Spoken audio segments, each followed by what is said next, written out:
বড় বড় পাঙ্গাস মাছ রূপচান্দা ঘুষের টাকা দিয়ে কিনা খাইছেন, লাখ সাবান দিয়ে শরীর পরিষ্কার করেছেন, কিন্তু ভেতরের রক্তটা অপবিত্র রয়েই গেছে। জামা গায়ে দিয়েছেন ফ্রেশ, পরিষ্কার পরিচ্ছন্ন, তারপরে স্প্রে করেছেন আতর, হাজারে আসওয়াদে যে আতর লাগানো হয় সেইটা মাখছেন, কিন্তু জামাটা কিনেছেন ঘুষের টাকা দিয়ে, হারাম পয়সা দিয়ে। জামা পাক হয়েছে উপর থেকে, ভেতরটা না পাক রয়েই গেছে। এরপরে জায়গাটা পাক হতে হবে। নামাজের জন্য আপনি জবরদখল করেছেন, রেলওয়ের জায়গা নিয়ে নিয়েছেন, পিডব্লিউডির জায়গা নিছেন, সরকারের জায়গা নিছেন, এতিমের জায়গা দখল করার জন্য মসজিদ বানাইছেন, মসজিদ হয় নাই, ঘর হইছে, মসজিদ হয় নাই, জায়গা পাক হয় নাই। নামাজ আর সমাজে কত মিল দেখছেন? সুবহানাল্লাহ বলবেন না? নামাজ দিয়ে সমাজ গঠন করা হয়। রাসূলুল্লাহ এই নামাজ কায়েম করেছিলেন সমাজে। আমার নামাজের ওয়াজ করার আজকের উদ্দেশ্য নয়। মোমেন ব্যক্তিরা ক্ষমতায় এলে কয় দফা কাজ করবে? 1 নম্বরে কি? 2 নম্বরে যাকাত, যাকাত আদায় করবে। এই যাকাত সরকার আদায় করবে, সরকার বিতরণ করবে। যেহেতু এখন ইসলামী সরকার নাই, সেহেতু জনগণ নিজেরা যাকাত দেয়। কিভাবে দেয়? যাকাতে শাড়ি আর লুঙ্গি কেনে, আর খবর দেয় আমার বাড়িতে যাকাত বিতরণ হবে, আপনারা নিতে আসবেন। এটি একটি এক্সিবিউশন। শত শত মানুষ, গরিব মানুষ যাকাতের শাড়ি আর লুঙ্গি নিতে এসে মানুষের পদপৃষ্ঠে বহু লোক মারা যায়। এমন ঘটনা বাংলাদেশে একাধিকবার ঘটেছে, ঠিক না? আপনার বাড়ি লোক যাকাত নিতে আসবে কেন? আপনার দায়িত্ব যাকাতের টাকা তার হকদারের বাড়ি পৌঁছে দেওয়ার দায়িত্ব আপনার। কারণ গরিব আপনার করুণার পাত্র নয়। অফি আমওয়ালিহিম হাক্কুল লিসাইলি ওয়াল মাহরুম। আল্লাহ রাব্বুল আলামিন বলেন, ধনীদের সম্পদের ভিতরে গরিবদের অধিকার রয়েছে। এ গরিব মানুষগুলি তোমার করুণার পাত্র নয়, ওদের অধিকার আদায় করে দাও। সেই যাকাতের টাকা শাড়ি আর লুঙ্গি নয়, মোস্ট আনসাইন্টিফিক। রাসূলুল্লাহ কি দিয়েছিলেন? এক ভিক্ষুক এলো, রাসূলের আদত মুবারক দেখেন। রাসূলুল্লাহর কাছে কেউ কোনো জিনিস চাইতে এলে তিনি কখনো না শব্দ জীবনেও বলেন নাই। সুবহানাল্লাহ কইতে ইচ্ছা করে না? পকেটে হাত দিয়া যদি কিছু থাকতো দিতেন, না থাকলে বলতেন তুমি আবার এসো, দেব না, এই কথা কোনো দিন বলেন নাই। সুবহানাল্লাহ। এক ব্যক্তি এলো, হে রাসূল আমি না খাওয়া, আমাকে আল্লাহর রাস্তায় খয়রাত দেন। রাসূলুল্লাহ ভিক্ষা দিছিলেন? জিজ্ঞেস করলেন তোমার আছে কি? লোকটা কি বলল? কি বলল? সকলেরই মনে আছে, কিন্তু কাজে লাগাই না। রাসূলুল্লাহ বললেন কম্বল আনো, কম্বল বিক্রি করো। বিক্রি হলো। বিক্রি করিয়া তারপরে সেই টাকা দিয়ে কি কিনলেন? কি কিনলেন? রাসূলুল্লাহ তার পবিত্র হাত দিয়া এই কুড়ালের মধ্যে হাতল লাগাই দিলেন, বললেন যাও জঙ্গলে যাও, কাঠ কাটো, বাজারে বিক্রি করো। আর জিন্দেগিতে মানুষের কাছে হাত পেত না। রাসূলের হাত লাগানো এই মহাবরকতে এই লোকটি জঙ্গলের কাঠ কেটে জীবিকা নির্বাহ করে বেশ কিছুকাল পরে রাসূলের খেদমতে এসে হাজির।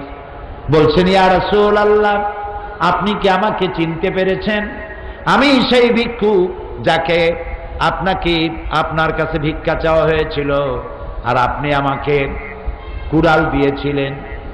জঙ্গলে কাঠ কেটে কেটে বাজারে বিক্রি করে আমার সংসার যাত্রা নির্বাহ করে আমার কাছে এখন যাকাত দেওয়ার মতো অর্থ জমা হয়ে গেছে।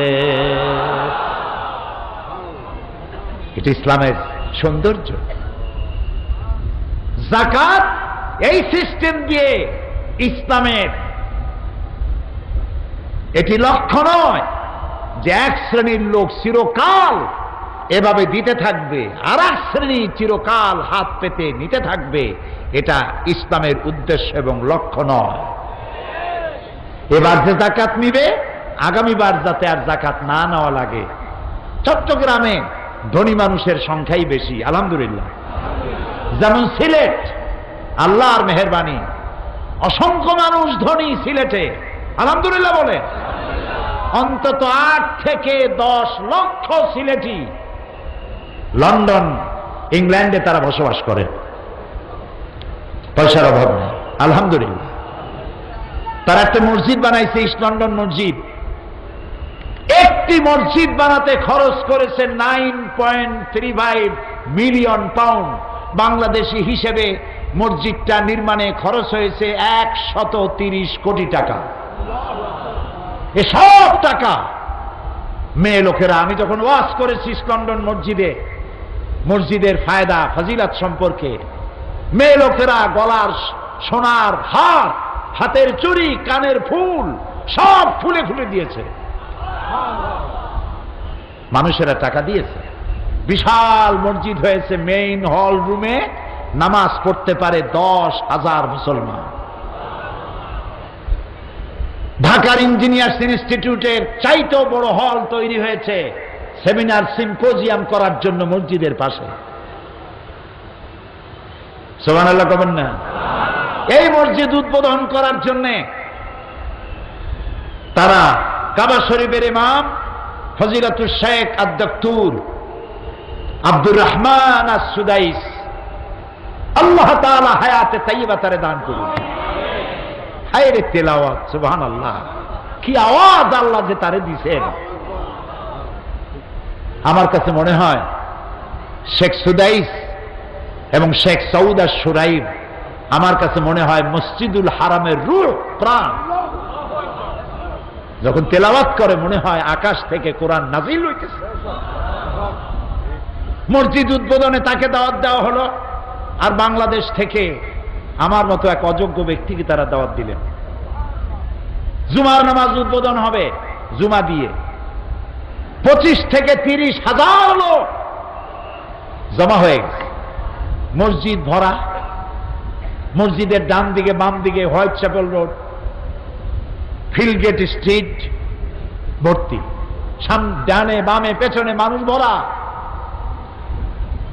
তিনি খুতবা দিতে দাঁড়াবেন এমন সময় মসজিদের ইমাম ও খতিব শেখ আব্দুল কাইয়ুম, বড় আলেম বাংলাদেশী, আল্লাহ তার প্রতিও রহম করুন, আমরা বলি আমিন।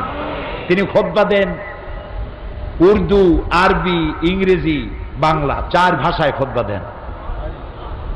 জবরদস্ত আলেম। তিনি বলছেন, শেখ, অন্তত 2 থেকে 2.5 হাজার মানুষ জায়গা পায় নাই সামনে দাঁড়ানো। এখন তারা করবে কি? এখন তো জুমা কোথাও পাবে না। তিনি বললেন, ফতোয়া হচ্ছে ইমামের পেছনে বা ডানে বামে দাঁড়াতে হবে। কিন্তু এমন পরিস্থিতি যদি কখনো হয় পেছনেও জায়গা নাই, ডানেও বামেও জায়গা নাই, তাহলে দাঁড়ায় দাঁড়ায় তামসা না দেখে ইমামের সামনে দাঁড়িয়েও নামাজ পড়লেও নামাজ হয়ে যাবে। সমস্ত নামাজ পড়ে মানুষেরা আনন্দ পেল, মজা পেল কাবা শরীফের ইমামের পেছনে। লন্ডনে যারা আছেন, সিলেটে বিভিন্ন মসজিদ করেছে তারা। এই মসজিদের সংখ্যা এখন লন্ডনে আজ থেকে 100 বছর পূর্বে মসজিদ ছিল মাত্র 1টি, আর এখন গ্রেট ব্রিটেনে মসজিদের সংখ্যা 8,000 ছাড়াই গেছে। তো ওইখানে যেমন ধনী মানুষ আছে, চট্টগ্রামেও সেরকম ধনী মানুষ আছে, আলহামদুলিল্লাহ। জেদ্দায় সৌদি আরবে মিসফালায় গেলেই হোটেল সাতকানিয়া ইন্টারন্যাশনাল, সুবহানাল্লাহ। জেদ্দায় যান, মক্কায় যান, আরাফাতে যান, মদিনায় যান, খালি সাতকানিয়ার জ্বালায় অস্থির। দুবাই, আবুধাবি, কাতার, আরব আমিরাত, চট্টগ্রাম দিয়ে ভরা। আলহামদুলিল্লাহ। তো ধনী মানুষরাই তো যাকাত দেয়। যাকাত কেমনে দিবে? যাকাত দেওয়ার জন্য আপনাদেরকে সিদ্ধান্ত নিতে হবে। আল আকরাব ফাল আকরাব, সর্বপ্রথম আপনার নিকটবর্তী আত্মীয় স্বজনকে দেবেন। সুবহানাল্লাহ। শুধু মায়েরে দেবেন না, বাবেরে দিবেন না, স্ত্রী, মা বাপকে যাকাত দেওয়া জায়েজ নাই। এই যাকাত আপনি যখন দিবেন তখন একটু চিন্তা করেন যে আমার এবার যাকাতের টাকা হয়েছে 10 লাখ, এই টাকা দিয়ে আমার আত্মীয়দের মধ্যে এই কয়জন আত্মীয়কে এবার আমি প্রোভাইড করব। একজন গরিব যুবক, শিক্ষিত যুবককে একটা কম্পিউটার কিনে দিয়ে রাস্তায় বসায় দেন, সে ইনকাম করে পরবর্তী বছর আপনার কাছে আর যাকাত চাইতে আসবে না, ঠিক কিনা? একটা বিধবা রমণী, তাকে যদি একটা সেলাই মেশিন কিনে দেন যাকাতের টাকা দিয়ে, সে তার পেট বাঁচাবার জন্য দেহ ব্যবসার মতো নিকৃষ্ট জঘন্য কাজে তার যাওয়া লাগবে না, ঠিক নয় কি? সমাজ কল্যাণকে মানুষ ওইভাবে এরপরে যে আসতেছি আমি আপনার কাছে, এরপরে গরিব, এতিম, মিসকিন, ছোট্ট মানুষ, বাপ নাই, পেটের জ্বালায় চুরি করে, ডাকাতি করে, কচু গাছ কাটতে কাটতেই তো মানুষ খুন করা শেখে, নাকি বলেন? ঠিক না? সেই গরিব এতিম বাচ্চাকে জুতা পালিশের বাক্স কিনে দেন 200 টাকা দিয়া। পাহাড়তলি রেল স্টেশনে পাঠায় দেন, মানুষের জুতা পালিশ করবে, পয়সা কামাই করবে। চীনাবাদামের দোকান দিয়ে দেন, পানের খেলি বানাবার দোকান দিয়ে দেন যাকাতের টাকা দিয়া। বেকার অশিক্ষিত যুবককে 2টা হালের বলদ কিনে দেন। সমাজ থেকে চুরি বিদায় হবে, ডাকাত বিদায় হবে, সন্ত্রাস বিদায় হবে, পকেটমার বিদায় হবে। হবে না? হবে না? এই অর্থনীতি কার? সমাজ কল্যাণ পরিষদ। আমার ভাই, আমার বন্ধু মাওলানা শামসুদ্দিন সাহেব বললেন সমাজ কল্যাণ পরিষদ তো সেটাই করে। তাই আমি বলছি যে আমি আসতেছি আপনার কাছে, আপনাদের যাকাতের একটা অংশ ওখানে দিলে ওই কামটাই হবে যে কামটা আপনি করতে পারেন না। আলহামদুলিল্লাহ বলেন। প্রিয় ভাই সব, একটা গরিব মানুষের মুখে যদি হাসি ফুটাইতে পারেন, একটা নফল হজের সওয়াব পেয়ে যাবেন। আমি প্রায় এই কথাটা বলি। সম্রাট শাহজাহান তাজমহল বানাইছিলেন, ওই বাজারে, যেই বাজারে টাকায় 8 মণ চাউল পাওয়া যেত, টাকায় কয় মণ? 8 মণ চাউল 1 টাকায়। সব থেকে বেশি দুধ দেয় আধা মণ, 1 মণ। এরকম একটা গাভীর দাম 3 টাকার বেশি ছিল না। সেই বাজারে 20 বছর বসে 22,000 শ্রমিক কাজে লাগাইয়া ওই বাজারের 20 কোটি টাকা খরচ করে স্ত্রীর প্রেমে পড়ে তাজমহল তৈরি করেছিলেন। প্রিয় ভাই সব, এই তাজমহলের মূল্য ইসলামের কাছে, রসুলের কাছে, আর ইসলাম যিনি বানাইছেন সেই আল্লাহর কাছে ওই তাজমহলের ওই মূল্য নাই। একটি এতিম, গরিব, মিসকিন, একটি ছোট্ট বাচ্চা শীতে কাঁপতেছে, ক্ষুধায় কাঁদতেছে, ওর হাতে 1 মুঠো খাবার আর গায়ে ছোট্ট একটা নতুন গেঞ্জি বা চাদর পরিয়ে দিলে ওই বাচ্চাটি আনন্দে যে মুখে হাসি ফুটবে। 20 কোটি টাকার ব্যয় করে যে তাজমহল তৈরি করা হয়েছে, সেই তাজমহলের চাইতে এতিমের মুখের মিষ্টি হাসি আল্লাহর কাছে অনেক দাম। এটাই হচ্ছে ইসলাম। মানুষের দারিদ্রতা বিমোচনের জন্য আল্লাহ তাআলা এই ব্যবস্থা করেছেন। এখন যাকাতে টাকা কমে না, যাকাতে টাকা বাড়ে। ইয়ামহাকুহুল্লাহুর রিবা ওয়া ইউরবিস সাদাকাত। আল্লাহ তাআলা বলেছেন আমি সুদকে ধ্বংস করি, সুদকে ধ্বংস করি, আর সাদাকা যাকাতের মালকে আমি বৃদ্ধি করি। কার কথা? কার কথা? দেখুন তো, ইসলামী ব্যাংক আছে চট্টগ্রামে, আছে। আজকে অত্যন্ত শ্রদ্ধার সাথে স্মরণ করি ইসলামী ব্যাংকের প্রথম ব্যক্তি আলহাজ আব্দুর রাজ্জাক লস্কর। আল্লাহ যেন জান্নাতুল ফেরদাউসের মেহমান বানায় না। এই উদ্যোগ যারা প্রথমে নিয়েছিলেন অনেকেই তাদের মধ্যে বেঁচে নাই। ইসলামী ব্যাংক বিশ্ব ব্যাংকের দৃষ্টিতে পৃথিবীর শ্রেষ্ঠ ব্যাংক। আলহামদুলিল্লাহ বলো। সুদী ব্যাংকগুলো আমাদের বড় বড় ব্যাংক আছে, আর ইসলামী ব্যাংকও আছে। সুদী ব্যাংকে বরকত নাই, ইসলামী ব্যাংকে বরকতের ঠেলা দেখছেন। কত কাজ তারা করছে। ইসলামী ব্যাংক হাসপাতাল, ইসলামী ব্যাংক কলেজ, ইসলামী ব্যাংকের ফাউন্ডেশন, ইসলামী ব্যাংকের টাকা দিয়ে মেধাবী গরিব ছাত্রদের সাহায্য দেওয়া, ডিজাস্টার যখন জলোচ্ছ্বাস আর ভূমিকম্প হয় এবং ঘূর্ণিঝড় হয় তখন মানুষের সাহায্যে কোটি কোটি টাকা নিয়ে ইসলামী ব্যাংক ঝাঁপাইয়া পড়ে। বিশ্ব ব্যাংকের দৃষ্টিতে ইসলামী ব্যাংক পৃথিবীর সেরা ব্যাংক। কারণ কি? কারণ হালালে বরকত হয়, হারামে বরকত হয় না। চট্টগ্রামের কুত্তা আছে না? কুত্তা, এক একটি কুত্তা প্রতি বছর বাচ্চা দেয় কয়টা? তাও হিসাব রাখেন না। কয়টা দেয় বাচ্চা? 5টা, 7টা, 8টা। কারণ ওর তো আর ফ্যামিলি প্ল্যানিং এর ব্যবস্থা নেই, জনমের মতো বাচ্চা হয়। হ্যাঁ, কমপক্ষে 5-7টা। সব কুত্তা যদি বাঁচত, কুত্তার জ্বালায় চট্টগ্রামে হাঁটতে পারতেন? যেমন জন্মের মতো হয় ওই রকম জন্মের মতো মরে। গাবিতে বাছুর দেয় কয়টা বছরে? কয়টা? আর চিরগঙ্গে মানুষেরা যা গরু গোশত খাইতে পছন্দ করে, জন্মের খাওয়া খায়। গরু গোশতকে কেউ কেউ বলেন কুওয়াতুল ইসলাম, কুওয়াতুল মুসলিমিন। খাইলো জন্মের মতো। এখন আপনি দেখুন তো, বাচ্চা দিল একটা, কুত্তায় দিল 7টা। কুত্তা বেশি না গরু বেশি? গরু বেশি। কারণ গরু হালাল তাই বরকত, কুত্তা হারাম তাই বরকত নাই। আল্লাহ রাব্বুল আলামিন বলেন, আমি সুদকে ধ্বংস করি আর যাকাতকে আমি বৃদ্ধি করি, যাকাতের মালকে বৃদ্ধি করি। সুবহানাল্লাহ। এই সম্পদ যারা জমা করে রাখে, আমার মা বোনেরা, মা বোনেরা আছে না? বহু। আগামীকাল মা বোনদের ব্যাপারে বলবো। এবার আমরা আলাদাভাবে মা বোনদের জন্য ব্যবস্থা করতে পারি না এই বিশেষ কোনো কারণে। তাদের জন্য কথা বলবো ইনশাআল্লাহ। বলি ইনশাআল্লাহ।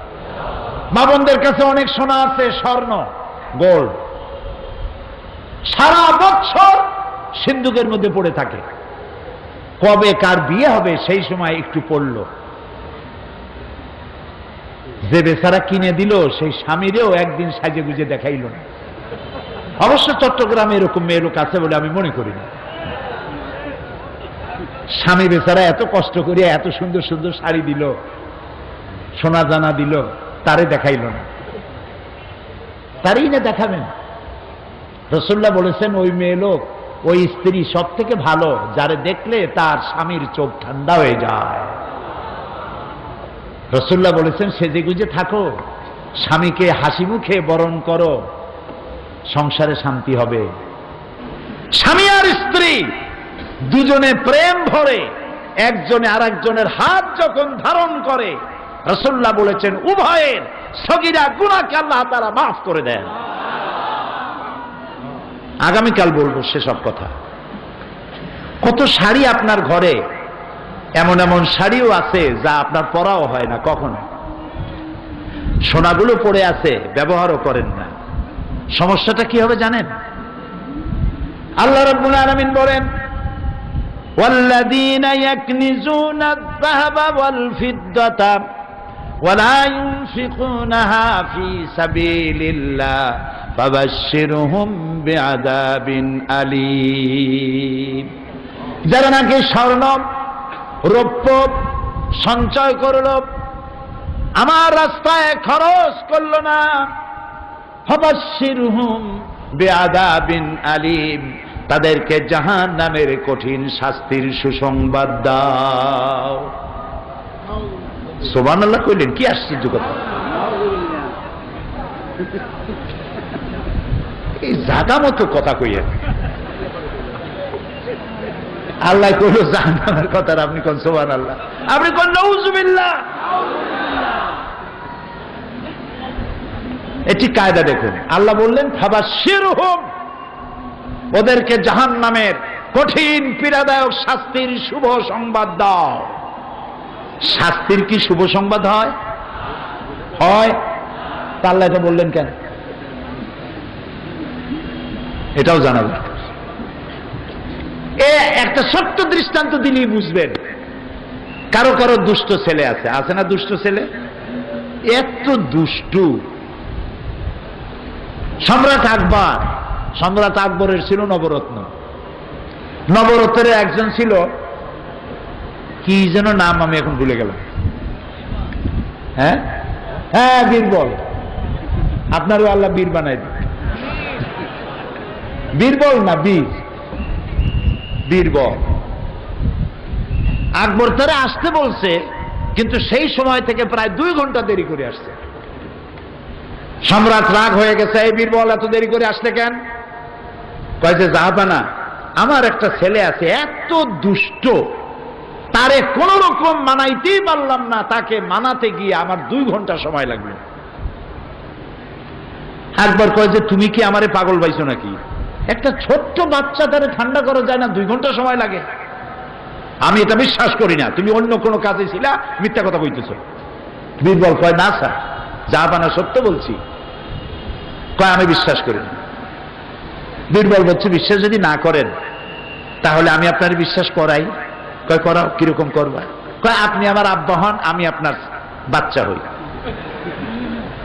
বীরবল বাচ্চা হইছে, এখন আকবর হইছে আব্বা। এখন বীরবল কাঁদতেছে, বাচ্চার মতো করে কাঁদতেছে। আকবর জিজ্ঞেস করছে, কান্দিস কেন? কয় আব্বু আমার একটা হান্ডি কিনে দাও, একটা হাড়ি কিনে দাও। তো দিল একটা হাড়ি কিনে। আবারও কান্দে, আবার কান্দিস কেন? আমার একটা হাতি কিনে দাও। তো দিল একটা হাতি। এখন আরো ভ্যা ভ্যা করে কাঁদতেছে, আরে এখন আবার কান্দিস কেন? হান্ডি চাইলি, পাতিল চাইলি, পাতিল দিলাম, হাতি চাইলে হাতি দিলাম, এখন কান্দিস কেন? কয় আব্বু এই হাতিটার এই হাড়ির মধ্যে ঢুকাই দাও। আকবর কইল ঠিকই তুমি বলছো, বাচ্চা বুঝানো যায় না। কিছু বাচ্চা আছে দারুণ দুষ্টু।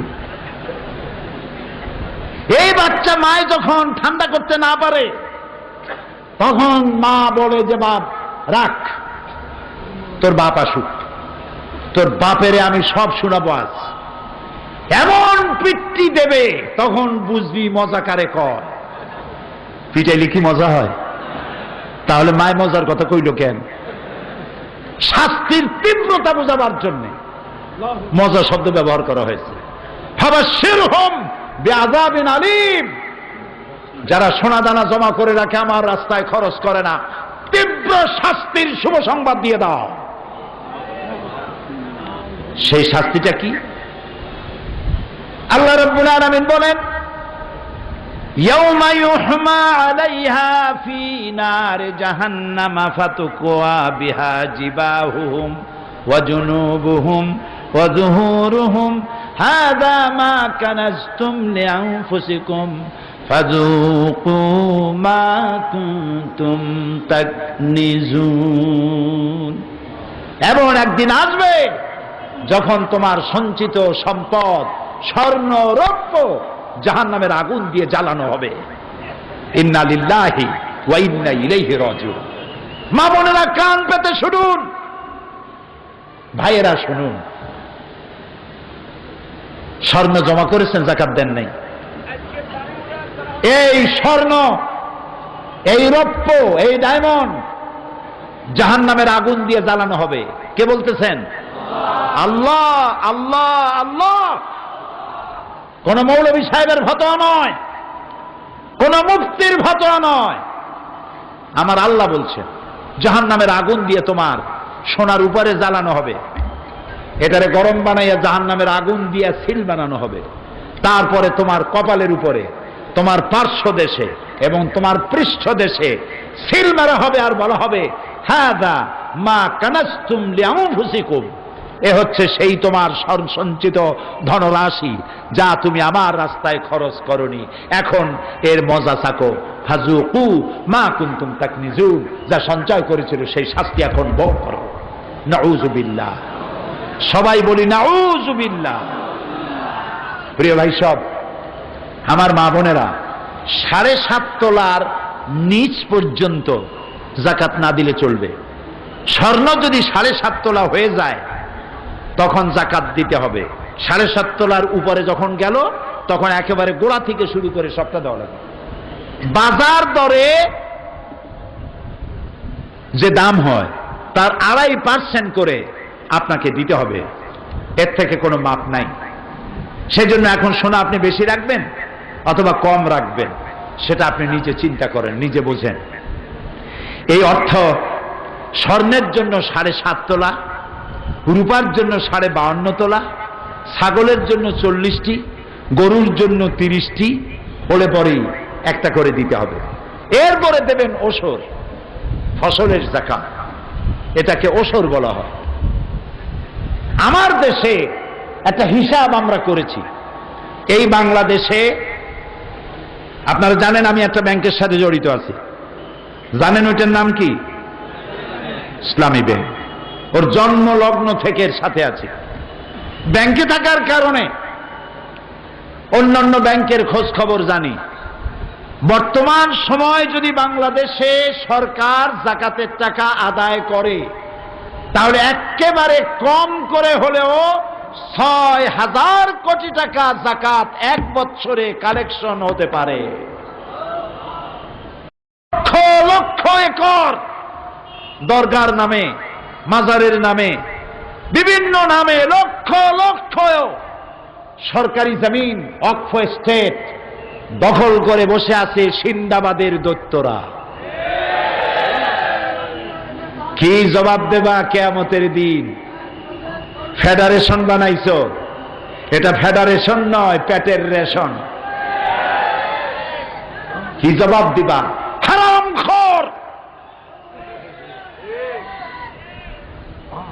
এই অর্থ সম্পত্তি যদি গভর্নমেন্ট উদ্ধার করতে পারত আর যদি যাকাত কালেকশন করতে পারত, আল্লাহর কসম বাংলাদেশের দারিদ্র বিমোচনের জন্য 1টি টাকাও পৃথিবীর কোন দেশ থেকে বাংলাদেশে আমদানি করা লাগবে না, লাগবে না, লাগবে না। ইসলাম একটি সাবলীল সুন্দর ব্যবস্থা দিয়েছে। কারে কারে যাকাত দিতে হবে সে কথাও আল্লাহ বলে দিয়েছেন। গরিবদের দিবা, ফকিরদের দিবা, মিসকিনদের দিবা, ফি সাবিলিল্লাহ দিবা। ইসলামী সমাজ কল্যাণ পরিষদ যে কাজগুলি করে এই কাজে আল্লাহর রাস্তায় বেশি বেশি করে সাহায্য করবে, তাহলে আল্লাহ তাআলা তোমাদেরকে বেশি বেশি করে দিবেন। প্রিয় ভাই সব, ইসলাম অর্থনৈতিক নিরাপত্তার জন্য এক তো দিল যাকাত আর এক দিল কাজ। কাজ করে খাইতে হবে, বসে থাকতে পারবে না। এই জন্য আমি যুবকদের বলি, লেখাপড়া শিক্ষা করে চাকরি না পাওয়া পর্যন্ত বিয়ে করবে না। এই বিবাহ করে শ্বশুরের কান্দে সিন্দাবাদের ভূত হয়ে বসে থাকে, বাপের কান্দে চড়ে, আর কাজ করতে চায় না। অবশ্য চট্টগ্রামে এরকমের লোক আছে বলে মনে হয় না।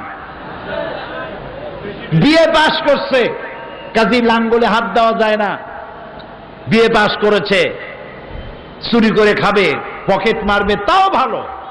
রিক্সা চালাবো না, বেবি ট্যাক্সির হ্যান্ডেলে হাত দেব না, আমি তো একজন মডার্ন এডুকেটেড পারসন। চুরি করলে সেও ভালো। কথা বুঝতে পেরেছেন? এই অবস্থা থাকতে পারবে না, কাজ করতে হবে। নবী করিম সাল্লাল্লাহু আলাইহি ওয়াসাল্লাম বলেছেন, ইজা সাল্লাইতুমুল ফজরা ফালা তানুমু আন তালবি আরযাকিকুম। ফজরের নামাজ যখন পড়া হয়ে গেছে ঘুমায় থাকো না, বেরিয়ে যাও, রিজেক অনুসন্ধান করো। আমার ক্ষেত খামার কল কারখানা আদালত শিক্ষাঙ্গন সব জায়গায় ছড়িয়ে পড়ো, আমি রিজেক ছড়িয়ে রেখেছি। আর গরিব মানুষকে সাহায্য সহানুভূতির হস্তকে সম্প্রসারিত করো। ওয়ায়াকফুলু গানিয়ুহুম ফাকিরাহুম, সমাজের সচ্ছল ব্যক্তিরা তাদের গরিবদেরকে সাহায্য করবে। নবী করিম সাল্লাল্লাহু আলাইহি ওয়াসাল্লাম তিনি একটি ব্যাংক তৈরি করেছিলেন, তার ব্যাংকের নাম ছিল বাইতুল মাল। বলেন তো নাম কি? বাইতুল মাল। এই বাইতুল মাল ব্যাংকটি তিনি যেদিন উদ্বোধন করেন সেদিন তিনি বলেছিলেন, মান তারাকা দায়নান আউদিয়ান ফালাইয়া, আমার রাষ্ট্রের ভেতরে কোন ঋণগ্রস্ত ব্যক্তি ঋণ পরিশোধ করার আগে যদি সে মারা যায় আর ঋণ পরিশোধের কোনো অর্থ যদি তার না থাকে, তাহলে ওই ব্যক্তির, ঋণগ্রস্ত ব্যক্তির ঋণ পরিশোধ আর তার এতিম বাচ্চাগুলির দায়িত্ব আমি নবী মুহাম্মদ রাসূলুল্লাহ সাল্লাল্লাহু আলাইহি ওয়াসাল্লাম আমার কাঁধের উপরে উঠায়া নিলাম। এর নাম ইসলাম। এর নাম কি? ইতিহাস দেখো, গল্প গুজব তাফসীরের ময়দানে নয়, কোরআনের কথা, হাদিসের কথা, ইতিহাসের কথা। ওমর ইবনে আব্দুল আজিজ রাহমাতুল্লাহ আলাইহির সময় আল্লাহর দেওয়া এই অর্থনীতি, যাকাত ভিত্তিক অর্থ ব্যবস্থা চালু হওয়ার পর বাজারে বাজারে ঢোল পেটানো হতো, যাকাত কে নেবে, যাকাত কে নেবে। একটা লোক পাওয়া যায় নাই। একটি লোক 3 দিন ঘুরতেছে একটা বস্তা নিয়ে, টাকার বস্তা, সাদাকা, কারে দেবে লোক পায় না। একটা মরুভূমির মধ্যে বসে আছে, আহারে যদি একটা গরিব পাইতাম। অনেকক্ষণ বসে থাকার পর দেখলো একটা লোক আসছে, দাড়িতে ধুলাবালি মাখা, ঘাড়ে একটা বস্তা। সালাম আলাইকুম, আল্লাহর মেহেরবানি আমি পাইছি একজন গরিব। হুজুর, আমি 3 দিন এই রাষ্ট্রের বিভিন্ন জায়গায় ঘুরছি, একটা গরিব পাইলাম না। এই টাকাগুলো আমার কাছে আছে, সাদাকার টাকা, আপনি নিয়ে আমারে উদ্ধার করেন। আগন্তুক বলছে, মিয়া তোমার মাথার স্ক্রু কি ঢিলা? তুমি কি মনে করো আমার এই বস্তার মধ্যে দেতরা খাতা বা ছেঁড়া খাতা? এই বস্তার ভিতরে তোমার থেকে বেশি টাকা। তুমি ঘুরতেছো 3 দিন, আমি ঘুরতেছি 7 দিন, একটা গরিব পাই নাই। এর নাম ইসলাম। এর নাম কি? ইসলাম। প্রিয় ভাই সব, এই যাকাত, যাকাতের মধ্যে যারা নাকি যাকাত এবং নামাজের মধ্যে পার্থক্য সৃষ্টি করবে, নামাজ পড়বে যাকাত দিবে না, আবু বকর রাদিয়াল্লাহু তাআলা আনহু বলছেন, ওয়াল্লাহি আমি কাফেরদের বিরুদ্ধে যুদ্ধ করা যেমন ফরজ মনে করি, তেমনি করে এদের বিরুদ্ধে যুদ্ধ ঘোষণা করব যারা নামাজ পড়বে যাকাত দিবে না। যাকাত আদায় করতেই হবে। আল্লাহ যেন তৌফিক আমাদের দেয়, বলেন আমিন। প্রিয় ভাই সব, আমার বাংলাদেশ পৃথিবীর সব থেকে সুখী দেশ। আলহামদুলিল্লাহ বলবেন। পৃথিবীর 4টি মহাদেশের প্রায় 50টিরও বেশি দেশ আল্লাহ আমারে দেখাইছে। আমার জীবনের স্বপ্নের দেশ, সব থেকে প্রিয় দেশ, মহব্বতের জায়গা মক্কা আল মুকাররমা, মদিনা আল মুনাওয়ারা। এরপরেই আমার কলিজার সাথে, আমার রক্তের সাথে, আমার ঐতিহ্যের সাথে সম্পৃক্ত আমার মাতৃভূমি, প্রিয় জন্মভূমি বাংলাদেশ। আমাদের দেশের নাম কি? জোরে কন না, আরো জোরে বলেন। এ দেশটি 9 মাসের মুক্তিযুদ্ধের মধ্য দিয়ে আল্লাহ তাআলা আমাদেরকে উপহার দিয়েছেন, আলহামদুলিল্লাহ। এ দেশটি গরিব নয়, এ দেশটি গরিব নয়। এই বাংলাদেশ অফুরন্ত সম্পদ আল্লাহ দান করেছেন। আমি হিসাব দেই, আমাদেরকে যারা গরিব বলে এটা আসলে সঠিক না। আমরা হিসাব জানি না, আমাদেরকে বোকা বানাইয়া বেকুব বানাতে চায়। এই বাংলাদেশ, এর আবাদযোগ্য জমির পরিমাণ আছে 2,40,00,000 একর। 2,40,00,000 একর জমি। বিজ্ঞানসম্মত চাষাবাদ জানি না বলেই ফসল উৎপাদন হয় না। শিক্ষিত লোকেরা তো চাষে আসে না। চাষ করে কারা? কৃষক, এবং লেখাপড়া জানে কম। এক জার্মান, সে নাকি শুনেছিল বাংলাদেশ নাকি সোনার বাংলা। তো সোনার বাংলাটা কেমন দেখতে এলো, দেখতে এসে মাসখানেক থেকে ফিরে গেল। দেশে গিয়ে রিপোর্ট করলো বাংলাদেশ সত্যিই সোনা, কিন্তু চাষ হয় 3টা গরু দিয়া। সামনের 2টাও গরু, পিছনেরটাও গরু। মন্তব্য আমার না, মন্তব্য একজন জার্মানি। কারণ তিনি বলতে চেয়েছেন সামনের 2টা তো গরু, পিছনে যে আছে গরুটারে চালায়। এত সুন্দর মাটি, এই মাটিতে বিজ্ঞানসম্মতভাবে ফসল কেমনে উৎপাদন করা যায় ওই জ্ঞান তার কাছে নাই। আমার দেশ, মানুষ বেড়েছে, খেতে দেওয়ার মালিক কে? ফসল কি কমছে না বাড়ছে? কমছে না বাড়ছে? সুবহানাল্লাহ বলবেন না? খালি কয় দ্রব্য মূল্য বাড়ছে, দ্রব্য মূল্য গেছি শেষ শেষ। আচ্ছা, দ্রব্য মূল্য শুধু কি বাংলাদেশে বাড়ছে না আশেপাশে দেশেও বাড়ছে? শ্রীলঙ্কা, মালদ্বীপ, নেপাল, ভুটান, সিকিম, ওদের সাথে তুলনা করুন তো।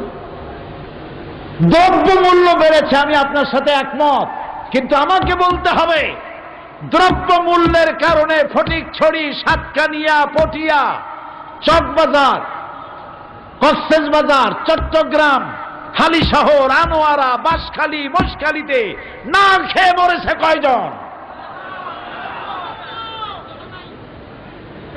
সুতরাং মিথ্যা কথা বলে কোনো লাভ নাই। দ্রব্যমূল্য বেড়েছে, কিন্তু মানুষের ক্রয় ক্ষমতাও আল্লাহর মেহেরবানি বেড়ে গেছে, ঠিক না? আল্লাহ রাব্বুল আলামিন বিভিন্ন ভাবে জনগণের কাছে খাবার পৌঁছাবার ব্যবস্থা করেছেন, নানান ভাবে ক্রয় ক্ষমতাও বেড়ে গেছে। তা আমাদের এই জমিনটা 2,40,00,000 একর আছে জমিন, চাষযোগ্য অনেক জমি পড়ে আছে। এক একজনের বাড়ি বানায়া গুলশানের মতো জায়গায় 1 বিঘার উপরে বাড়ি, 2 বিঘার উপরে বাড়ি, খালি জায়গা পড়ে আছে। অথচ অ্যাপার্টমেন্ট করে দিলে হাজার হাজার লোক, শত শত লোক বাস করতে পারত, গভর্নমেন্টের ইনকাম হইতো। এই কথাগুলি কি আমি আন্দাজে বলি না, ঠিক কথা বলি, ঠিক কিনা? এই চট্টগ্রাম শহরেও অনেক বাড়ি আছে, বিল্ডিং একটা বানায়া সামনে বিশাল লন, সুইমিং পুল, বাচ্চাদের খেলাধুলার জায়গা পড়ে আছে, অথচ কত দাম এই জমির। রাসূলুল্লাহ বলেছেন জমি রাখার অধিকার নাই ওই ব্যক্তি যে জমিন খালি ফেলে রাখে, কাজে লাগায় না। অধিকার নাই জমিন রাখা। ওমর রাদিয়াল্লাহু তাআলা আনহুর সময় হযরত বিলাল রাদিয়াল্লাহু তাআলা আনহুকে খবর দিয়ে হযরত ওমর বলেছিলেন, রাসূলুল্লাহর জামানায় লাখেরাজ 1 খণ্ড জমিন তুমি পেয়েছিলে, আমার কাছে খবর এসেছে জমিন তুমি ফেলে রেখেছো, যদি চাষ না করো জমিন গভর্নমেন্ট বাজেয়াপ্ত করে নেবে। তো আমার জমিন পড়ে আছে, আমরা কাজ করছি না। আমাদের রয়েছে বনজ সম্পদ, বনজ সম্পদ আছে 32,53,860 একর জুড়ে। আপনি কি লক্ষ্য করেছেন এই বন আল্লাহ কোথায় বানাইছেন? সমুদ্রের উপকূল দিয়ে। ম্যানগ্রোভ ফরেস্ট এরিয়া আল্লাহ তাআলা বানিয়েছেন সাতক্ষীরা, বরগুনা, পটুয়াখালী, বরিশাল, নোয়াখালী, বাগেরহাট এইসব এলাকা দিয়া, এবং উপকূল এলাকা দিয়া সুন্দরবন বানাইছেন। কারণ কি? কারণ হলো আল্লাহ তো বিনা কারণে কোনো কাম করেন না। বঙ্গোপসাগর হচ্ছে সাইক্লোন জোন, বছরের যে কোনো সময় এখানে সাইক্লোন সৃষ্টি হয়। এই সাইক্লোনের ধাক্কা 280 মাইল, 500 মাইল, 1000 কিলোমিটার বেগে সাইক্লোন আসতেছে। এই সাইক্লোন যদি কোনো বাধা না পায়, প্রথম ধাক্কায় কক্সবাজার উড়ে যাবে, চট্টগ্রাম উড়ে যাবে, প্রথম ধাক্কায় উড়ে যাবে পটুয়াখালী, বরগুনা, বরিশাল, পিরোজপুর, বাগেরহাট। আল্লাহ তাআলা সমুদ্রের পারে উপকূলীয় এলাকায় পাহাড় আর সুন্দর বন গাছ লাগাইয়া প্রথম ধাক্কাটাকেই অর্ধেক শক্তি কমায় দিয়ে দিলেন। আল্লাহু আকবার। সরকার আবার এই সুন্দরবনকে বাঁচাবার জন্য ফরেস্ট ডিপার্টমেন্ট করেছে। সেই ফরেস্ট ডিপার্টমেন্টের লোকেরা মাশাআল্লাহ গাছগুলা কাইটিয়া কুটিয়া খাইয়া মনে হয় দাব্বাতুল আরদ আইসা কি খাবে, ওরাই সব শেষ করতেছে। আল্লাহ দেখলেন যে এগুলো আমি বানাইছিলাম মানব গোষ্ঠী যেন বংশানুক্রমে এগুলি ভোগ করতে পারে, কিন্তু এরাই তো খেয়ে শেষ করে ফেলাবে। আল্লাহ তাআলা তাই নিজেই কিছু গার্ডের ব্যবস্থা করে দিলেন। সেই গাছগুলি কি? Royal Bengal tiger. সামনে পড়ে যান, বলেন যে স্যার 10 কোটি টাকা ঘুষ দেব, শুনবে? এক থাপ্পড় দিয়া কল্লা ফুটবলের মতো উড়ায় দেবে। আল্লাহ তাআলা দিয়েছেন বিশাল বনজ সম্পদ। আমাদের রয়েছে পানি সম্পদ। বাংলাদেশে 250টি ছোট বড় নদ নদী আছে, যার দৈর্ঘ্য 3200 বর্গ মাইল। বিশাল পানি সম্পদ রয়েছে। গ্যাস সম্পদ 100 বছরেও ফুরাবে না। আলহামদুলিল্লাহ কর। আলহামদুলিল্লাহ যত আসতে কবেন গ্যাস তত কমতে থাকবে। কমতে জোরে আলহামদুলিল্লাহ। লাইন শাকারতুম লাযীদান্নাকুম ওয়া লাইন কাফারতুম ইন্না আযাবি লাশাদীদ। যদি শুকর আদায় করো বাড়ায় দেব, আর যদি শুকর আদায় না করো শাস্তি দেব। আমাদের রয়েছে মৎস্য সম্পদ, পশু সম্পদ, সর্বোপরি মানব সম্পদ। 14 কোটি মানুষের 28 কোটি হাত। এই 28 কোটি হাত যদি ভিক্ষার হাত না হয়ে কর্মীর হাত হয়ে যায়, তাহলে এই বাংলাদেশ আবার মাথা উঁচু করে দাঁড়াতে পারবে ইমানের বলে বলিয়ান হয়ে। যুদ্ধ বিধ্বস্ত জাপান কোত্থেকে কই গেল? উত্তর কোরিয়া কোথায়? অস্ট্রেলিয়ার মেলবোর্ন ইউনিভার্সিটিতে আমার প্রোগ্রাম ছিল। ব্যাংকক হয়ে যাচ্ছিলাম থাই এয়ারলাইনে। ব্যাংককে নামলাম যাত্রা বিরতি। থাইল্যান্ড, যারা মহিলাদের সতীত্ব বিক্রি করে জীবন চালাইতো, সেই দেশে এয়ারপোর্ট থেকে আমার হোটেল পর্যন্ত 30 কিলোমিটার লম্বা ফ্লাইওভার, বিশাল বিশাল ইমারত। ছোট্ট দেশ সিঙ্গাপুর কোথার থেকে কোথায় গেছে। বাংলাদেশ যে তিমিরে, সেই তিমিরে শুধুমাত্র প্রতিহিংসার রাজনীতির কারণে বাংলাদেশ মৃত্যুর কাছাকাছি পৌঁছে গিয়েছে। হিংসা আর হিংসার আগুনে জ্বলছে। আল্লাহ এর থেকে আমাদেরকে রক্ষা করুন। আমরা বলি আমিন। প্রিয় ভাই সব, এত সব সম্পদ থাকতেও আমরা গরিব। এর কারণ হলো আমরা কোরআন ছেড়েছি। আমরা গোড়া থেকেই একটা ষড়যন্ত্রের শিকার। 200 বছর এই দেশ ছিল ব্রিটিশের গোলামি, ছিল না? তারপরে পাকিস্তানের অর্থনৈতিক এবং রাজনৈতিক শোষণ, এরপরে পূর্ণাঙ্গ স্বাধীনতা আমরা লাভ করলাম। দেশের 90% লোক মুসলমান। পৃথিবীর খ্রিস্টান শক্তি চেয়েছে আমাদেরকে খ্রিস্টান বানাতে, কমিউনিস্টরা চেয়েছে আমাদেরকে নাস্তিক বানাতে, আর ভারত চেয়েছে তাদের পদলেহী গোলামদের দিয়ে এই দেশটাকে ধর্মনিরপেক্ষ মতবাদের দেশে পরিণত করতে। সুতরাং আমি আপনাদের সামনে আজকে ইসলামের সৌন্দর্য বর্ণনা করতে এসেছি। ইসলামের সৌন্দর্য বয়ান করলাম। এর থেকে ইসলামের সৌন্দর্য, এর থেকে সুন্দর ব্যবস্থাপনা পৃথিবীতে আর নাই। বলি সুবহানাল্লাহ। সবাই খাইয়া বাসুক, পরে বাসুক। হিন্দুর সাথে আমাদের কোনো বিরোধ নাই, খ্রিস্টানের সাথে বৌদ্ধের সাথে বিরোধ নাই, উপজাতীয়দের সাথে বিরোধ নাই। আমরা সবাই প্রীতি, প্রেম আর ভালোবাসায় আমরা ডুবে আছি। আলহামদুলিল্লাহ বলবেন না? আমি জানি না চট্টগ্রামের অবস্থা কি। আমি আমার পিরোজপুরের কথা বলি। আমার এলাকার কোন মুসলমান যদি অসুস্থ হয়, প্রতিবেশী হিন্দু ফল মূল নিয়ে আমাদেরকে দেখতে আসে। আমার দেশে যখন ঈদ হয়, হিন্দুরা তখন আমাদের ঈদে সিমাই পায়াস সিন্নির সাথে শরীক হয়। তাদের পূজার দিনে আমাদের যুবক ছেলেমেয়েরা সেসব পূজা আশ্রা দেখতে যায়। এই ধরনের শান্তিপূর্ণ দেশ পৃথিবীতে কোথাও আছে? আছে নাকি? তারপরেও এক শ্রেণীর লোকেরা ক্ষমতা হারাবার উন্মাদনায় দেশে এবং বিদেশে সর্বত্র বলে বেড়াচ্ছে বাংলাদেশে নাকি হিন্দু বৌদ্ধ সব শেষ, মাইয়া পিটাইয়া সব ভারতে পাঠায় দিছে। এ কথাটা কি ঠিক? এটা কি সত্য? লানাতুল্লাহি আলাল কাযিবিন, মিথ্যাবাদীদের উপরে আল্লাহর অভিসম্পাত হোক। প্রিয় ভাই সব, আজ আমি কোরআনে কারীমের ইন্না দীনা ইনদাল্লাহিল ইসলামের কথা বলতে গিয়ে আরেকটি কথা আপনাদেরকে শোনাতে চাই, শুনবেন? সেটি হচ্ছে ইসলাম হলো আল্লাহর। আমি বলেছিলাম আল্লাহ যা যা বানাইছেন শয়তান তার উল্টা আর একটা বানাইছে, ঠিক না? জোরে বলেন ঠিক না? আচ্ছা বলেন তো, আল্লাহ বানাইছেন খেলাফত, শয়তান বানাইছে কি?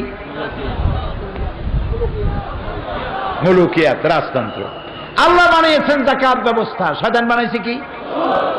আল্লাহ বানাইছেন জীবন আদর্শ ইসলাম, শয়তান বানাইছে কি?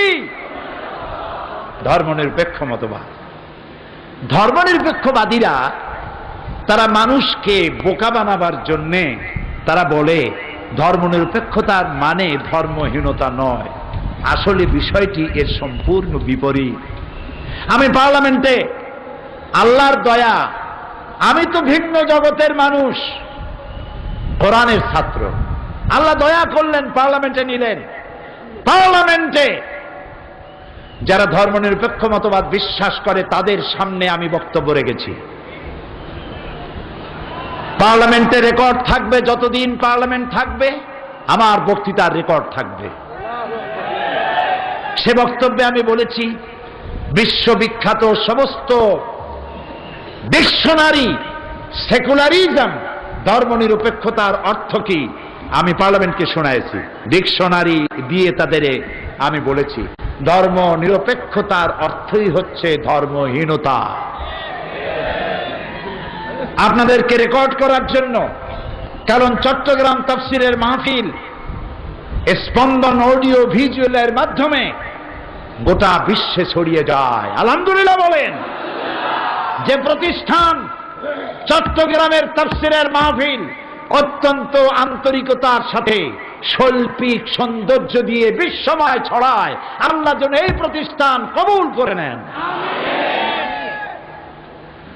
বিশ্ববিখ্যাত random house dictionary of English language, এ বইতে ধর্মনিরপেক্ষ মতবাদ সেকুলারিজমের শব্দের 3টি সংজ্ঞা দেওয়া হয়েছে। Number 1, not regarded as religious or spiritually sacred, এর অর্থ হলো যা ধর্মীয় বা আধ্যাত্মিক বলে বিবেচিত নয়। Number 2, not pertaining to or connected with any religion, যা কোনো ধর্মের সাথে সম্পর্কিত নয়। not belonging to a religious order, যা কোনো ধর্ম বিশ্বাসের অন্তর্গত নয়, এটার নামই হলো সেকুলারিজম। এবার আসুন চেম্বার্স ডিকশনারির মতে সেকুলারিজমের অর্থ হচ্ছে the believe that the state morals education should be independent of religion. এর অর্থ হচ্ছে ধর্মনিরপেক্ষ মতবাদ হচ্ছে এমন এক বিশ্বাস যার মতে রাষ্ট্র, নৈতিক শিক্ষা ইত্যাদি সব কিছু থেকে অবশ্যই ধর্মমুক্ত হতে হবে। এবার শুনুন অক্সফোর্ড ডিকশনারি কি বলে। অক্সফোর্ড ডিকশনারির মতে secularism means the ডক্টরিন morality should be based solely on regarded to the well-being of mankind in the recent life, to exclusion of all consideration drawn from belief in God or in future state. এর অর্থ হচ্ছে ধর্মনিরপেক্ষ মতবাদ হচ্ছে এমন এক মতবাদ যা মনে করে আল্লাহ বিশ্বাস বা পরকাল বিশ্বাস নির্ভর সমস্ত বিবেচনা থেকে মুক্ত। মানব জাতির বর্তমান কল্যাণ চিন্তার উপরে ভিত্তি করে নৈতিকতা গড়ে উঠবে। এবার আসুন ইনসাইক্লোপিডিয়া ব্রিটানিকা কি বলছে। ইনসাইক্লোপিডিয়া ব্রিটানিকা সহ বিশ্বের সকল বিশ্বকোষ সেকুলারিজমের অর্থ করা হয়েছে secular spirit or tendency, especially on social philosophy that rejects all forms religious faith. ধর্মনিরপেক্ষ মতবাদ হচ্ছে সেই রাজনৈতিক দর্শন যা সকল ধর্ম বিশ্বাসকেই প্রত্যাখ্যান করে। It rejects all forms of religious faith. ধর্ম বিশ্বাস থেকে মুক্ত, সেটার নামই হচ্ছে ধর্মনিরপেক্ষ মতবাদ। Number 2, the view the public education and other matters of civil society should be conducted without the introduction of a religious element. এর অর্থ হচ্ছে সেকুলারিজম বা ধর্মনিরপেক্ষতার একমাত্র অর্থ স্বাধীনতা, কোন ধর্মের অন্তর্গত না থাকা, ধর্মদ্রোহিতা। সেকুলারিজম তত ধর্মনিরপেক্ষতার অন্য কোনো অর্থ বা সংজ্ঞা দুনিয়ার কোনো ডিকশনারিতে নেই।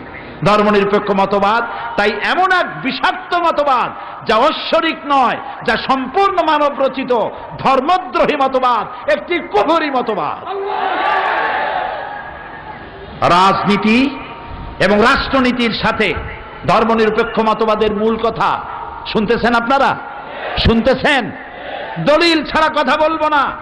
ধর্মনিরপেক্ষ মতবাদের মূল কথা, 1, রাষ্ট্র রাজনীতির সাথে ধর্ম সংযুক্ত থাকবে না। 2, ধর্ম থাকবে ব্যক্তির একান্ত ব্যক্তিগত জীবনে সীমাবদ্ধ। 3, রাষ্ট্রের নীতি নির্ধারণ ও রাষ্ট্র পরিচালনায় কোনোভাবেই ধর্মকে বিবেচনা করা হবে না। 4, মুসলিম বিশ্বে ধর্মনিরপেক্ষতা মানে ইসলাম মুক্ত শাসন, ইসলামকে ব্যক্তির জীবনে সীমাবদ্ধ রেখে রাষ্ট্র পরিচালনা করতে হবে। 5, ধর্মনিরপেক্ষতা মানে হচ্ছে রাষ্ট্র, রাজনীতি, অর্থনীতি তথা সমাজ ও রাষ্ট্র সম্পর্কিত সকল কিছু থেকে ধর্মহীন তথা ইসলাম থেকে মুক্ত করা। তাই ধর্মনিরপেক্ষ মতবাদ মুসলিম বিশ্বের জন্য এক মারাত্মক অভিশাপ। এটি আল্লাহর গজব। ধর্মনিরপেক্ষ মতবাদীরা গত 22শে ডিসেম্বর পল্টন ময়দানে 23 দফার মধ্যে তারা বলেছেন, একটি দফা হলো তারা ক্ষমতায় যেতে পারলে সংবিধানের 5ম সংশোধনী বাতিল ঘোষণা করবেন। সংবিধানের 5ম সংশোধনী কি?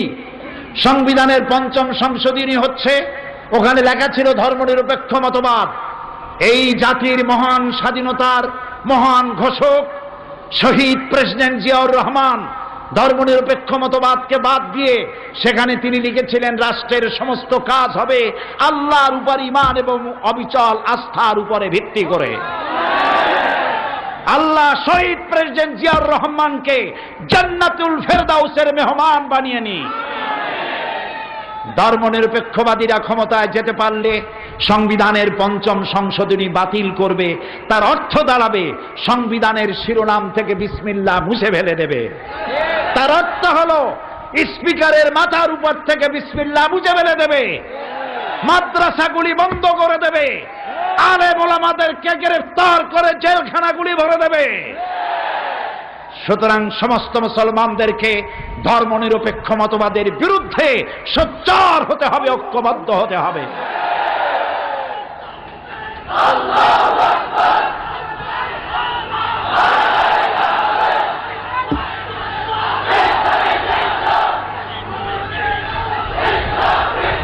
এবার আল্লাহ তাআলা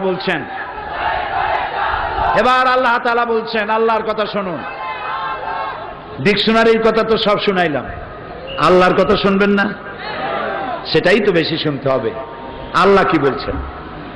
আল্লাহ রাব্বুল আলামিন বলেন, আফাতুমিনুনা বিবাদিল কিতাবি ওয়া তাকফুরুনা বিবাদ ফামা জাযাউ মান ইয়াফআলু যালিকা মিনকুম ইল্লা খিজিউন ফিল হায়াতিদ দুনিয়া ويوم القيامة يردون إلى أشد العذاب। তোমরা কি আল্লাহর কিছু কথাকে মানবে আর কিছু কথাকে করবে অস্বীকার? ধর্মনিরপেক্ষ মতবাদীরা নামাজ মানে, রোজা মানে, হজ মানে, যাকাত মানে, কিন্তু কোরআনের বিচার মানে না, কোরআনের অর্থনীতি মানে না, কোরআনের রাজনীতি মানে না, কোরআনের সমাজনীতি মানে না, রাসূলুল্লাহর রাজনীতি মানে না, ধর্ম আর রাজনীতি আলাদা করে। সেই জন্য আল্লাহ বলে যে তোমরা কোরআনের কিছু কথাকে করবে বিশ্বাস আর কিছুকে করবে অস্বীকার। এই কাজটি যদি তোমরা করো, এরকম আচরণ যদি আমার কোরআনের সাথে তোমরা করো দুনিয়ায়, তাহলে তোমাদেরকে লাঞ্ছনার জীবন দেওয়া হবে আর কিয়ামতে কঠিন শাস্তি জাহান্নামে নিক্ষেপ করা হবে। প্রিয় ভাই সব, আল্লাহ তাআলা আমাদের সকলকে এই জিনিসগুলি বোঝার তৌফিক দিন। অন্ধভাবে কোন নেতার পেছনে দৌড়াবার চাইতে সুইসাইড করা, আত্মহত্যা করার শামিল। অন্ধের মতো না দৌড়াই, আমি যেন কোরআনের জ্ঞান দিয়ে সমৃদ্ধ হয়ে আল্লাহর পথে দৌড়াতে পারি। আল্লাহ যেন সেই তৌফিক দান করে দেন। আজ আর নয়, ইসলামের সৌন্দর্যের বাকি কথা বলবো আগামীকাল ইনশাআল্লাহ। এখন হবে মোনাজাত। কয়জন? আজকে 2 জন ইসলাম কবুল করার জন্য এসছেন, একজন মহিলা এবং একজন পুরুষ। পুরুষের নাম বিজরাজ মজুমদার, পিতা মৃত দিলীপ মজুমদার, ধর্ম হিন্দু, বাড়ি হলো সুনামগঞ্জ, থাকে দেওয়ানবাজার চট্টগ্রাম। মহিলা প্যান্ডেল অবস্থান করছেন কৃষ্ণা ভট্টাচার্য, স্বামীর নাম সজল চক্রবর্তী, ধর্ম হিন্দু, বাড়ি পদুয়া চট্টগ্রাম। পুরুষটি তার নাম পছন্দ করেছে মোহাম্মদ রাজু মজুমদার, আর মহিলা তিনি পছন্দ করেছেন নাম আয়েশা বেগম। কোথায় তারা? মহিলা আছেন প্যান্ডেলে, আর এই যুবক ছেলেটি বয়স তার 22 বছর, নাম পছন্দ করেছে মোহাম্মদ। তুমি পড়ো লা ইলাহা। আমাদের যে মা ইসলাম কবুল করতেছেন এসেছেন, কৃষ্ণা ভট্টাচার্য, বর্তমান নাম আয়েশা, আপনি পড়ুন লা ইলাহা ইল্লাল্লাহু মুহাম্মাদুর রাসূলুল্লাহ। আল্লাহ ছাড়া কোনো ইলাহ নাই, মাবুদ নাই, মুহাম্মদ সাল্লাল্লাহু আলাইহি ওয়াসাল্লাম আল্লাহ রাসূল। আশহাদু আন লা ইলাহা ইল্লাল্লাহু ওয়াহদাহু লা শারীকা লাহু ওয়া আশহাদু আন্না মুহাম্মাদান আবদুহু ওয়া রাসূলুহু।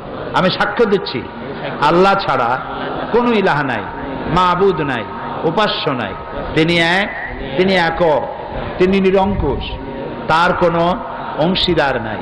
আমি আরো সাক্ষ্য দিচ্ছি মুহাম্মদ সাল্লাল্লাহু আলাইহি ওয়াসাল্লাম আল্লাহর বান্দা এবং তার প্রেরিত রাসূল। আসসালামু আলাইকুম। বস। এখন মুনাজাত হবে, মুনাজাতের পরে আজান হবে, বা জামাত এশার নামাজ হবে। প্রতিদিনের মতো আজকেও বলতে চাই, যাওয়ার সময় প্রত্যেক খামের সাথে রয়েছে কি? চাদর বা ড্রাম। কালকে টাকা আনতে বলছিলাম, মনে আছে না? টাকা পয়সা দিয়ে যাবেন, যাতে করে সমাজ কল্যাণ বিশাল কাজ করতেছে। আলহামদুলিল্লাহ।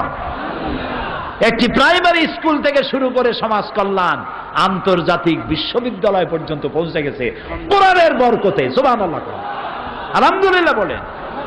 হসপিটাল আছে, মাদ্রাসা আছে, ভোকেশনাল ইনস্টিটিউট আছে, দারিদ্র বিমোচনের পরিকল্পনা আছে। আল্লাহ সমাজ কল্যাণকে কবুল করুন, আমরা বলি আমিন।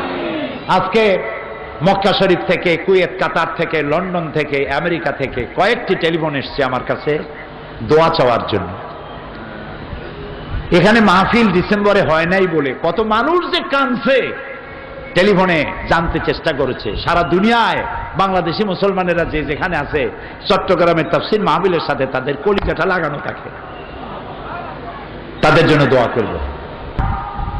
সারা বিশ্বের ইসলামী আন্দোলনের অন্যতম পুরোধা, আমাদের মুরব্বী, ইসলামী আন্দোলনের নেতা অধ্যাপক গোলাম আজম আল্লাহ তাআলা তাকে হায়াতে তাইয়্যিবা সেহাতে কুল্লিয়া দান করুন।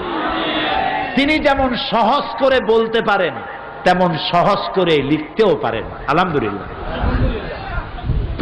পরিপূর্ণ জীবন বিধান হিসেবে ইসলামের সহজ পরিচয়, এ বইটি তার লেখা। এত সহজে ইসলাম বোঝা, এর আগে এই বইটি পড়ার আগে আমি বুঝতে পারি নাই ইসলাম এত সহজে বোঝানো যায়। খুবই কম দাম, আপনারা যাওয়ার সময় বইটি নিয়ে যাবেন। এরপরে বর্তমান সময়টা আমাদেরকে সন্ত্রাসী আর জঙ্গিবাদ বলে মুসলমানদেরকে গালি দেওয়া হচ্ছে। এই বইটি আমার লেখা, এটি ইংরেজি হচ্ছে ইউরোপ আমেরিকায় ছড়িয়ে দেওয়ার জন্য। আমাদের বদনামের জবাব। সন্ত্রাসের সাথে জঙ্গিবাদের সাথে ইসলামের কোনো সম্পর্ক নাই, সেই জন্য সন্ত্রাস ও জঙ্গিবাদ দমন ইসলাম বইটি আমারই লেখা। এটি মাত্র 20 টাকায় বিক্রি হয়, আপনারা নিয়ে যাবেন। যে যত পারেন শিক্ষিত লোকেরা সকলে নেওয়ার চেষ্টা করুন।